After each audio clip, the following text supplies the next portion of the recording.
तिपरा मोथा एक नया पार्टी है जिसको कोई बड़ा बिजनेसमैन सपोर्ट नहीं कर रहा है। जैसे कि बीजेपी को अदानी करता है या अंबानी करता है, कांग्रेस को बड़े-बड़े लोग सपोर्ट करते हैं, सीपीएम को भी केरला गवर्नमेंट से बहुत हेल्प मिलता है।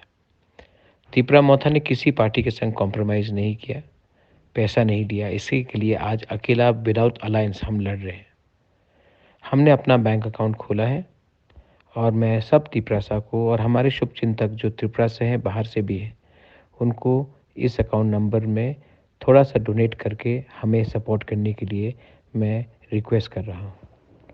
अगर हमें सिस्टम को बदलना है, तो हमें पब्लिक को क्लियरली दिखाना पड़ेगा कि हमारा पैसा कहाँ से आ रहा है।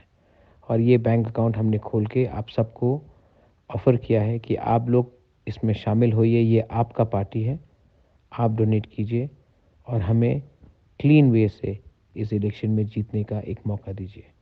दिस इज़ बुबाकरा, बेलाइनो हम भाई।